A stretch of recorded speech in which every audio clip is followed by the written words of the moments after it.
ইরানে ক্ষমতা পরিবর্তনের হুমকি ট্রাম্পের, পুতিনের সাথে বৈঠক করতে মস্কোতে আব্বাস আরাকচি। ৬ বছর পর আবারও ডাকসু নির্বাচনের আবহ, ভোট হতে পারে জুলাইয়ে, জানালেন প্রক্টর। ভরা মৌসুমে চড়া চালের দাম, মিল মালিক কর্পোরেট সিন্ডিকেটকে দুষছেন ব্যবসায়ীরা।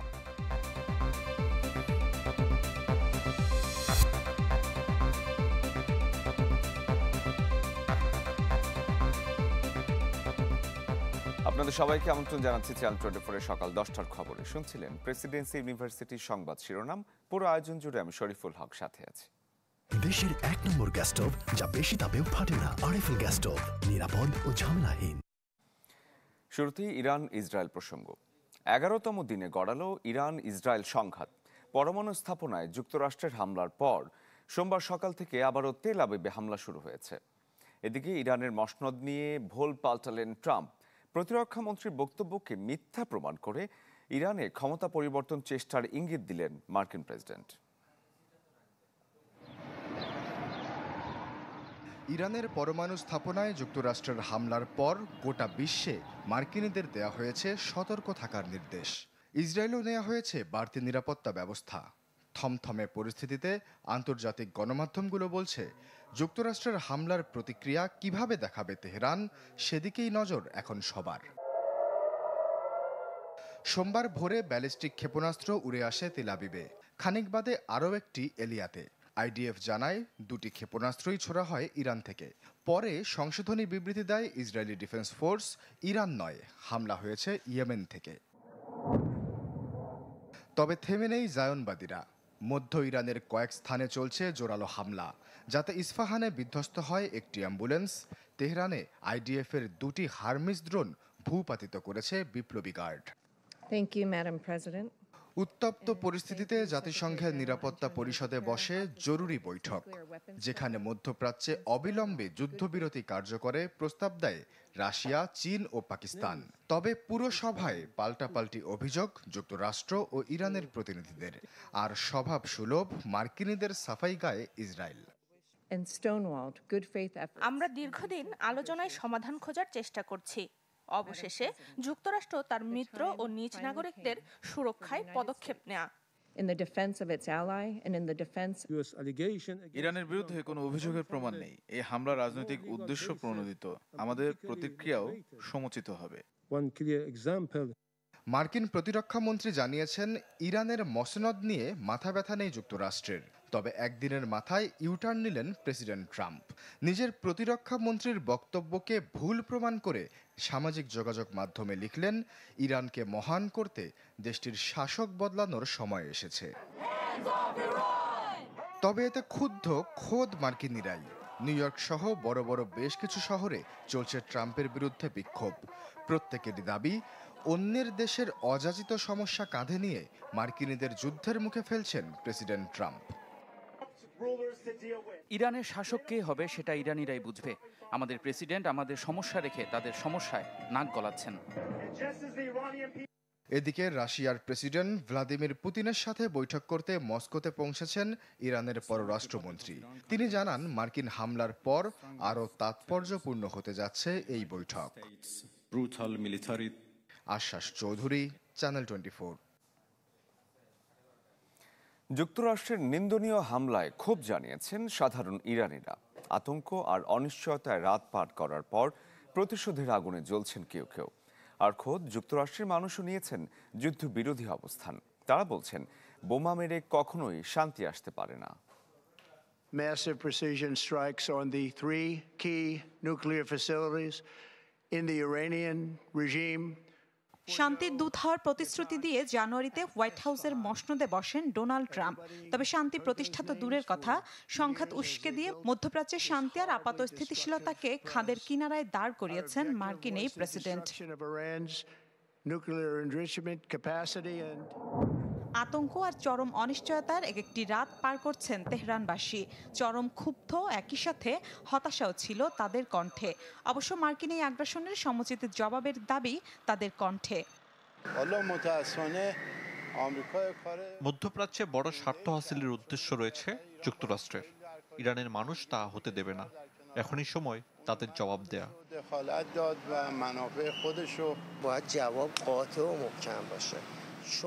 দুপক্ষের সংঘাতের মধ্যে যুক্তরাষ্ট্রের জড়িয়ে পড়ায় কোনো বাস্তবতা নেই।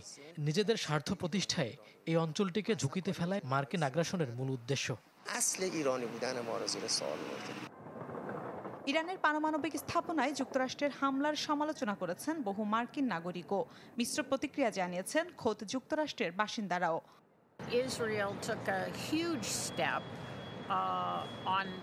যুদ্ধের মাধ্যমে ইরান ইসরায়েল দুদেশেই শাসন ক্ষমতা নড়বড়ে হয়ে গেছে। ইসরায়েল ইরানে হামলা চালিয়ে বড় পদক্ষেপ নিয়েছে। এটা তাদের লড়াই। যুক্তরাষ্ট্রের সম্পূর্ণভাবে যুদ্ধ থেকে দূরে থাকা উচিত। I just think it's two unpredictable regimes fighting in the Middle East. Are they going to care for us? Are they going to কোনো মৃত্যু ও যুদ্ধ চাই না, তবে কেউ যদি আমেরিকার দিকে চোখ রাঙানি দেয়, পারমাণবিক কর্মসূচি চালিয়ে যায়, তাহলে তাদের বিরুদ্ধে পদক্ষেপ দোষের নয়।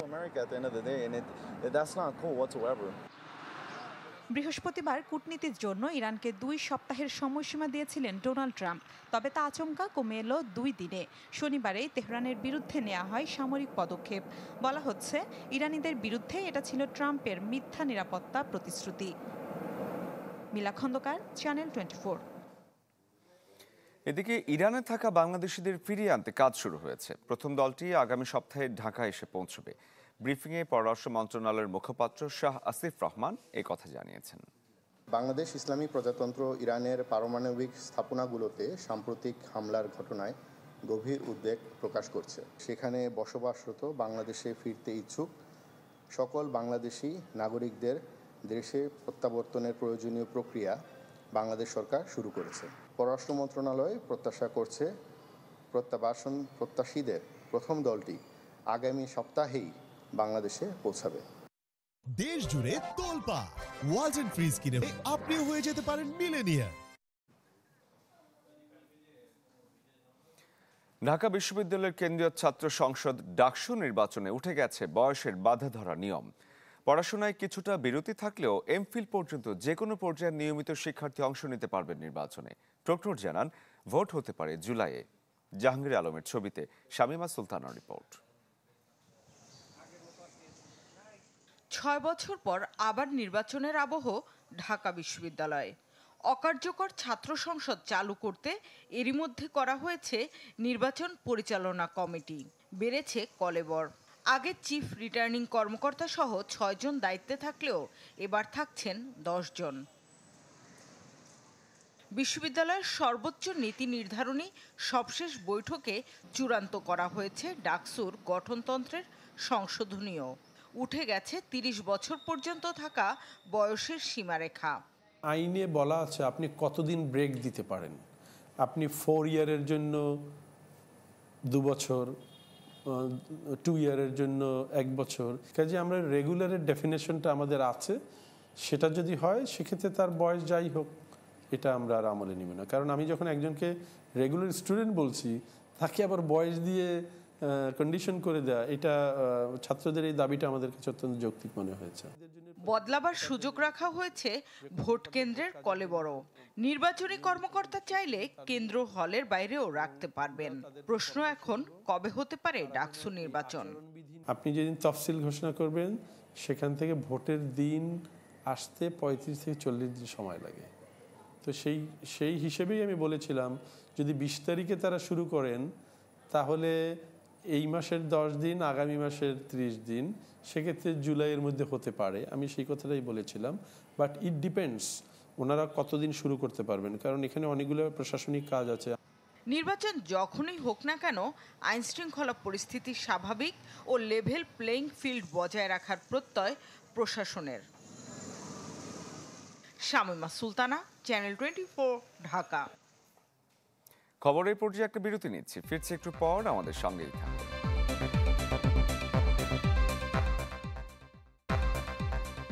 বিরতির পর আবারও আমন্ত্রণ সকাল 10টার খবরে। নির্বাচন নিয়ে বিএনপির করা অনিয়ম জালিয়াতির মামলায় সাবেক সিইসি কে এম নুরুল হুদাকে গ্রেপ্তার করা হয়েছে।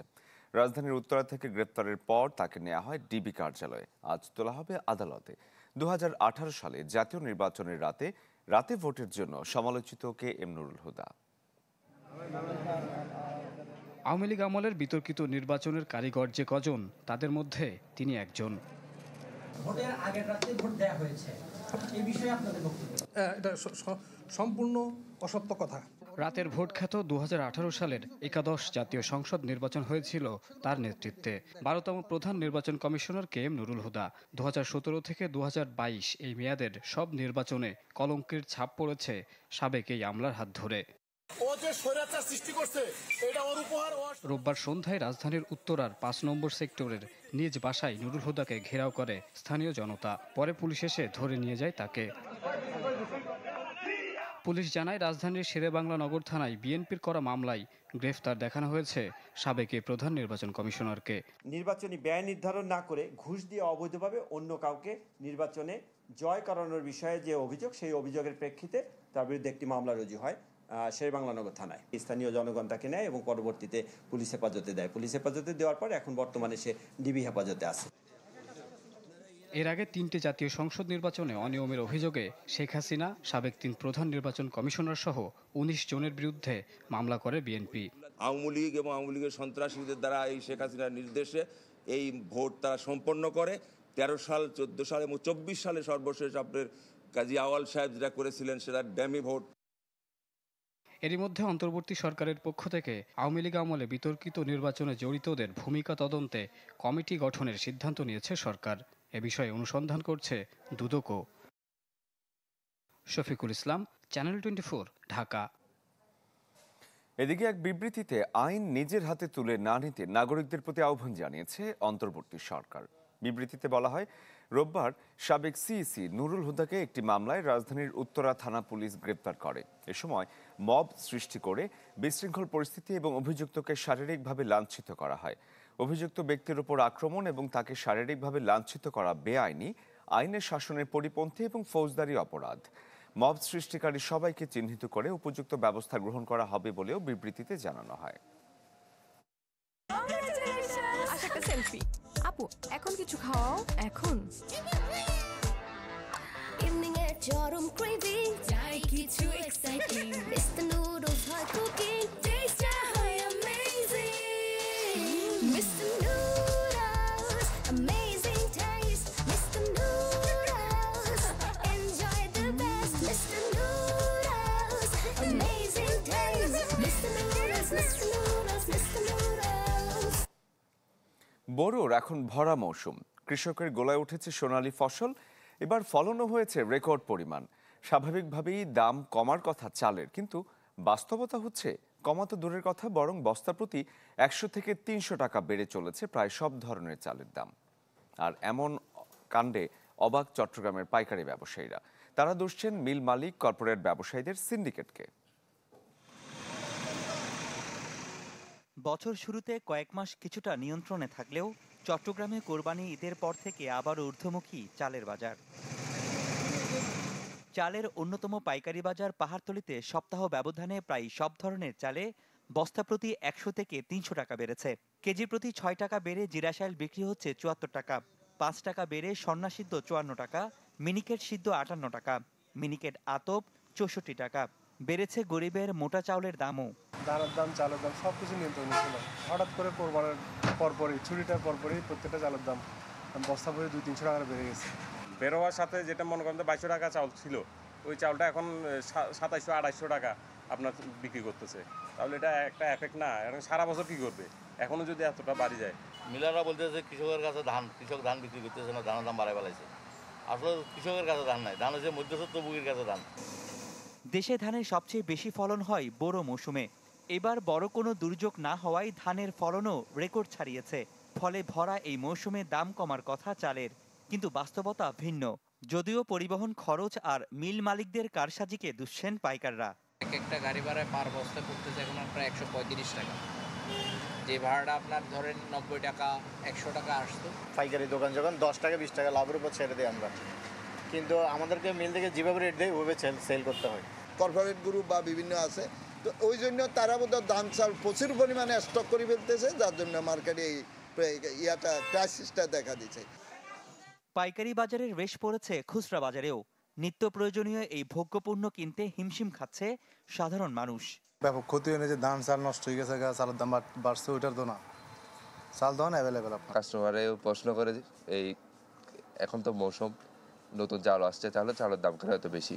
মৌসুমে ধান উঠতেছে এখন সব জায়গায়, তো এখন যদি চালের দাম বাড়তি থাকে তো পরবর্তী কিভাবে মানুষ চলবে?